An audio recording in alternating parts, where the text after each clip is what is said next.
SIP क्या है?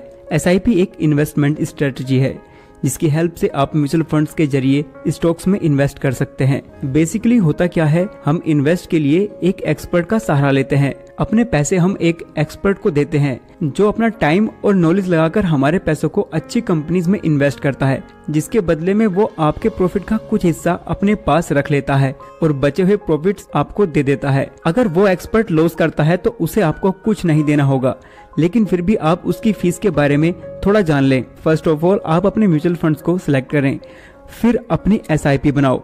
इसका मतलब हर महीने आपको म्यूचुअल फंड्स में एक फिक्स अमाउंट इन्वेस्ट करनी होगी। मान लो आप हर महीने 1000 रुपए इन्वेस्ट करना चाहते हो तो आप अपने फंड्स में ऑटो डेबिट लगाओ, जिससे हर महीने आपकी SIP आपके बैंक अकाउंट से हर महीने डेबिट होती रहेगी। इससे आपको SIP के लिए बार बार देखना नहीं होगा, आप आराम से अपनी जॉब कर सकते हैं। कौन से फंड्स बेस्ट हैं? म्यूचुअल फंड्स दो तरह के होते हैं, एक्टिवली म्यूचुअल फंड्स और index mutual funds. Actively mutual funds में एक एक्सपर्ट लगातार मार्केट की मूवमेंट के हिसाब से इन्वेस्ट करता रहता है।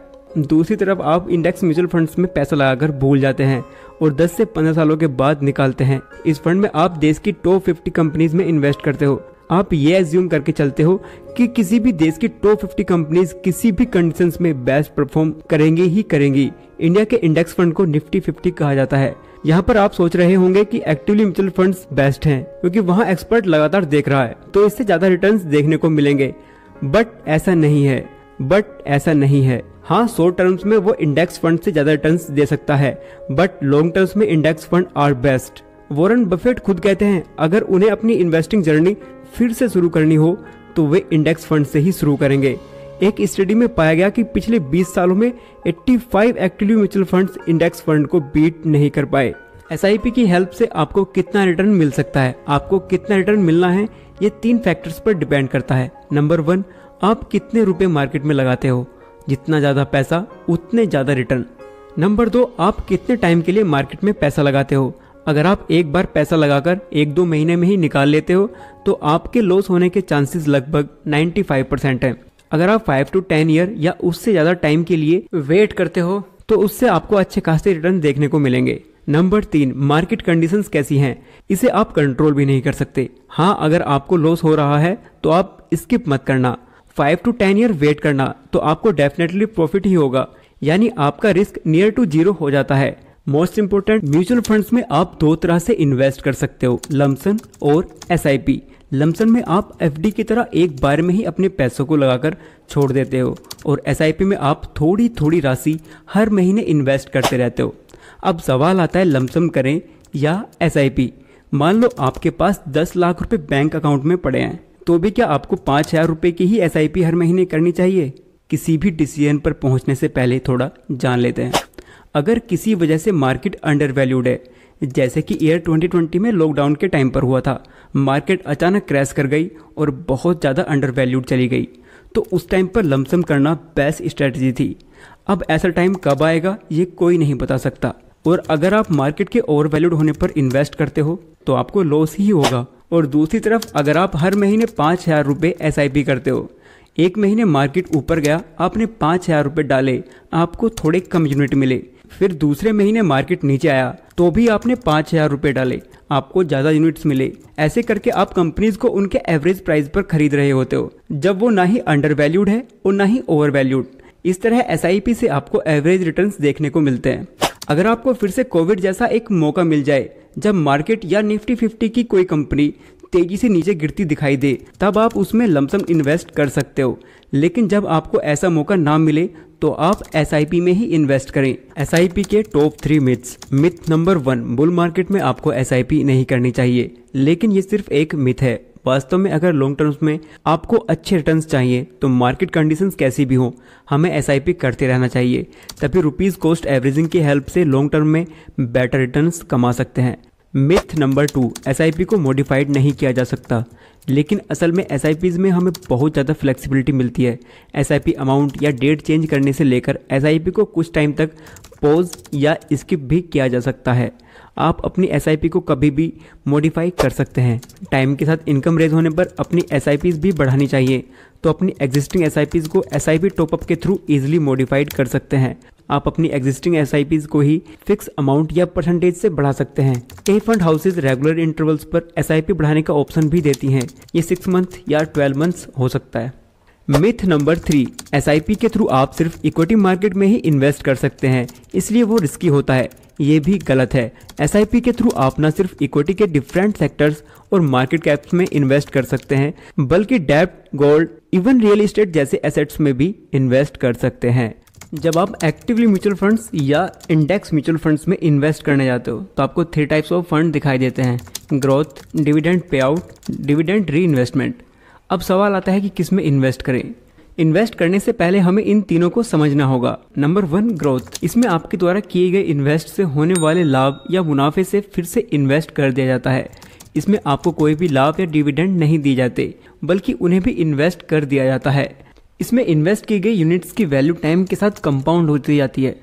Number 2, dividend pay out. इस फंड में कंपनीज द्वारा अपने लाभ में से कुछ हिस्सा डिविडेंड के रूप में इन्वेस्टर्स को डायरेक्ट उनके बैंक अकाउंट में कैश के रूप में भेज दिया जाता है, जिससे रेगुलरली एक अच्छी खासी इनकम जनरेट होती रहती है। नंबर 3, डिविडेंड री इन्वेस्टमेंट। इस फंड में डिविडेंड तो दिए जाते हैं, बट कैश में ना देकर उन डिविडेंड से म्यूचुअल फंड्स की एक्स्ट्रा यूनिट्स परचेज कर ली जाती हैं। कुछ हद तक ये ग्रोथ की तरह है, लेकिन उससे थोड़ा अलग। ग्रोथ में कोई डिविडेंड नहीं दिया जाता, वो ऑटोमेटिक ऐड हो जाता है, जिससे उसकी यूनिट्स की वैल्यू इंक्रीज होती है। बट री इन्वेस्टमेंट में आपको डिविडेंड देखने को मिलता है। 6 या 1 साल के अंदर आपको डिविडेंड मिल जाता है, जिससे उस फंड की एक्स्ट्रा यूनिट्स बाय कर ली जाती हैं। चलो इसे एक एग्जाम्पल से समझते हैं। मान लो आपने डिविडेंड री इन्वेस्टमेंट ऑप्शन में 50,000 रुपीज़ इन्वेस्ट किए और सेम ग्रोथ ऑप्शन में भी 50,000 रुपीज़। उस समय पर यूनिट वैल्यू दोनों ही ऑप्शंस की 10 रुपीज़ थी, जिससे आपको 5,000 और 5,000 यूनिट्स दी गई। 1 साल के बाद पर यूनिट वैल्यू हो गई 15 रुपीज़, लेकिन डिविडेंड री इन्वेस्टमेंट में आपको 2 रुपीज़ पर यूनिट के हिसाब से डिविडेंड दिया गया, जो होता है 10,000 रुपीज़। लेकिन ग्रोथ ऑप्शन में ऐसा कुछ देखने को नहीं मिलता। डिविडेंड देने के बाद वे 2 रुपीज़ उसकी यूनिट वैल्यू से कम कर लिए गए और डिविडेंड री इन्वेस्टमेंट ऑप्शन की यूनिट वैल्यू हो गई 13 रुपीज़ और वहीं ग्रोथ ऑप्शन की यूनिट वैल्यू हुई 15 रुपीज़। डिविडेंड री इन्वेस्टमेंट ऑप्शन की आपको 10,000 रुपीज़ के डिविडेंड की 769.27 यूनिट्स 13 यूनिट्स पर यूनिट के हिसाब से दे दी गई, जिससे आपकी टोटल यूनिट्स हुई 5,769.27 और वहीं ग्रोथ ऑप्शन की कुल 5,000 यानी सेम रही, जिससे आपकी डिविडेंड री इन्वेस्टमेंट ऑप्शन की टोटल वैल्यू होती है 74,999.99 और वहीं ग्रोथ ऑप्शन की 75,000 यानी डिविडेंड री इन्वेस्टमेंट ऑप्शन से 0.01 रुपीज़ एक्स्ट्रा, जो कुछ खास नहीं है, लेकिन अंतर समझाने के लिए काफ़ी है। ETF यानी एक्सचेंज ट्रेडेड फंड, इसके बारे में आपने सुना होगा। इस वीडियो में हम बात करेंगे ये होता क्या है, कैसे हम इसमें इन्वेस्ट कर सकते हैं और साथ ही इसके टाइप्स और एडवांटेजेस के बारे में भी समझेंगे और साथ ही साथ ये भी समझेंगे कि म्यूचुअल फंड से कैसे अलग है। ETF क्या है? ETF एक इन्वेस्टिंग मेथड है।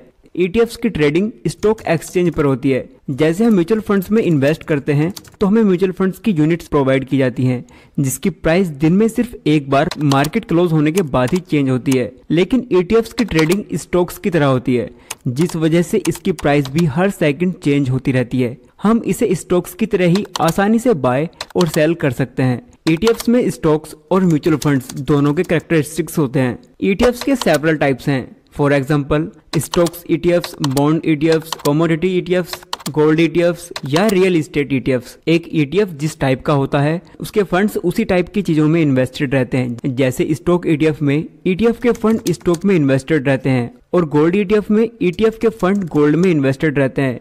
ETF में हमें म्यूचुअल फंड्स की तरह कोई मैनेजमेंट फी नहीं देनी पड़ती, उसमें हमें स्टॉक्स की तरह ब्रोकरेज और टैक्स देना पड़ता है। अगर आप डायरेक्टली खुद से स्टॉक्स में इन्वेस्ट नहीं करना चाहते तो इनडायरेक्टली स्टॉक मार्केट में इन्वेस्ट करने के लिए म्यूचुअल फंड्स और ETFs बेस्ट हैं। इसमें ज़्यादा रिसर्च करने या मार्केट के अप्स एंड डाउन्स को समझने की जरूरत नहीं होती।